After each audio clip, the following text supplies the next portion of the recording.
Welcome everyone, here is my iPhone 13 Pro running the brand new iOS 26. And the first thing you'll notice is we have brand new app icons. So check out the camera, photos, clock, it's all new. And moreover, there's just this whole new system redesign based around liquid glass. So let's take a look at it. If I long press on the empty space on my home screen, and then I go into the customize option, and I select clear, there we go. You can see the brand new liquid glass app icons. And so this is effectively a new translucent light reflective layer that behaves like real glass. So the app icons are effectively acting like glass, in front of an object behind. And just check out those app icons as I move them. Check out that app store there. Look how it fluidly shifts color, depths, and highlight all around that icon. But it's not just there. If I go to the Photos app, many of the system menus will have that liquid glass look as well, and it's an extremely beautiful look. They have updated this throughout most of the apps in your iPhone that are pre-installed. Third-party apps may introduce this, and you will also notice many other apps as well have moved the search bar down to the very bottom. So you can see the search bars at the bottom. They've just moved all the menus down at the bottom, so it's more easy to access. Now the next thing that's new is the camera. So if I open up camera, you will notice you only have now photo mode and then video mode. And so if you want to get extra modes, you do have to swipe left to right, but those modes are hidden. And so just as a new design, you can see a new look, and you can tap the the buttons there to change the settings, or you can swipe up to change the settings here as well. Now there is a brand new games app, so let's look at the games app. There we go. Let's open up games, and so this is effectively the Game Center 2. So let's go into here, and so this combines the App Store, Game Center, and Apple Arcade all into one.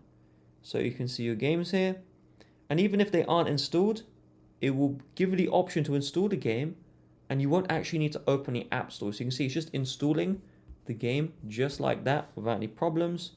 And you have the Play Together feature.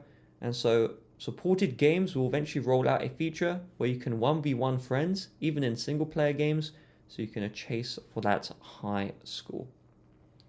Now inside of the Messages app, I will show you on my iPhone 16 these new features. So let's load up the messages here. And so if I just head to the main area, you will notice there is a new spam messages feature. So if someone is sending you junk mail, effectively, it won't show up in the main messages area. It's going to show up in the spam, and so it's hidden from view.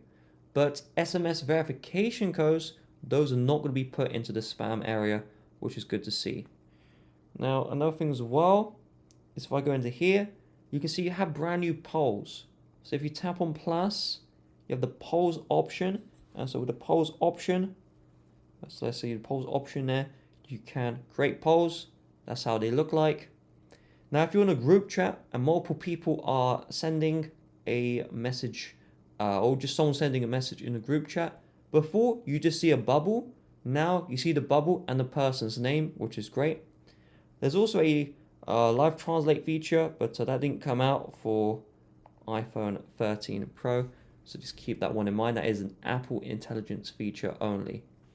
Now there's new stuff with the phone app. So if I go into phone, they have merged, you can see here, the calls, but let's look at how that was looking like in the past. So I'll bring up my iPhone 13 Pro here. Let's open up the phone. There we go. And so I'm just going to go to the classic view. So the classic view, you had favorites, recents, voicemail in their own separate categories. But with iOS 26, you can now tap this icon on the top right, go into unified, and it's just going to merge all of those categories into one. You can see them right here. And so that's some excellent news as well.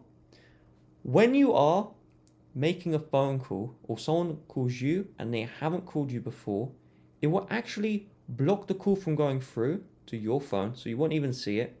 It will take them into voicemail, and then they will have to explain why they are calling you.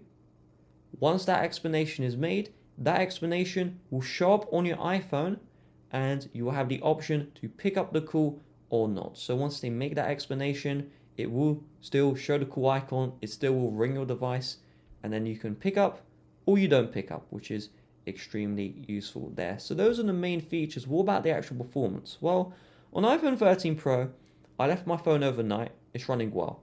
When you first install the update, it feels extremely buggy, extremely laggy, not really good. But right now, things do feel quite fluid, which is a little bit surprised. This is beta 1, so it's going to be quite buggy. But overall, I was a little bit impressed with how the software runs in my iPhone 13 Pro. And iPhone 13 has the same processor, it's just going to run just as well.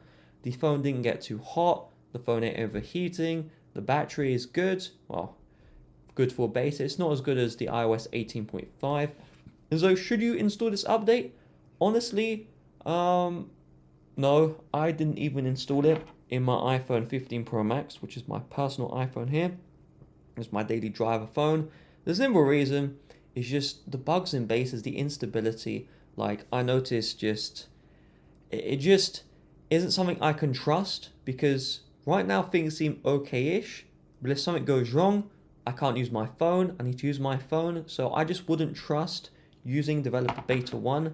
This is really meant for, you know, those people who are creating apps for the iOS devices, and so they need to access iOS 26 in order to use those apps. So I hope this video helped you out. Bye bye.